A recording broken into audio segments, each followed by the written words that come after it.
आणि आता नाशिकमधून एक मोठी अपडेट आहे ती म्हणजे नाशिक विधान परिषदेचा तिढा सुटलाय।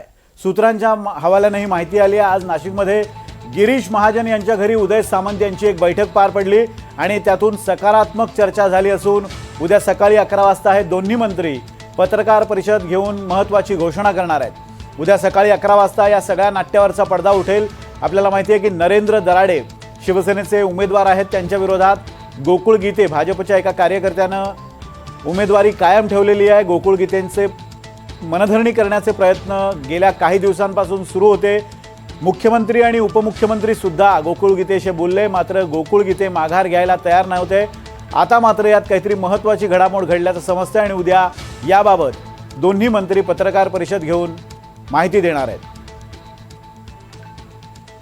आवेश तांदळे आपले प्रतिनिधी या संदर्भात आपल्याला अधिक अपडेट्स देतात। आवेश, नेमका काय तोडगा निघालाय?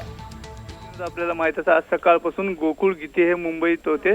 सकाळी मुख्यमंत्री देवेंद्र फडणवीस यांची सुद्धा भेट घेतलेली आहे, एकनाथ शिंदे यांची सुद्धा भेट घेतली होती आणि आता संध्याकाळी उदय सामंत यांच्या बंगल्यावर ही बैठक चालू आहे। या बैठकीला नाशिकमधले सगळे स्थानिक नेते आहेत, तसे गोकुळ गीते आहेत, गिरीश महाजन आहेत, उदय सामंत आहेत आणि गणेश गीते सुद्धा आहेत, त्यांचे मोठे बंधू सुद्धा आहेत। या बैठकीत सकारात्मक चर्चा झालेली आहे। उद्या सकाळी 11 वाजता पत्रकार परिषद घेऊन ते घोषणा करणार आहे, कारण की या एका जागेमुळे जळगाव मधली सुद्धा जागा जिथे शिंदे शिवसेना एक अपक्ष उमेदवार उभा राहिलाय त्यावर सुद्धा तोडगा निघालाय। उद्या महायुतीकडून उदय सामंत आणि गिरीश महाजन हे पत्रकार परिषद घेऊन घोषणा करतील। धन्यवाद आवेश दिलेल्या अपडेट्स बद्दल। आपण बघतोय की गोकुळ गीते माघार घेणार असल्याचं समजतंय।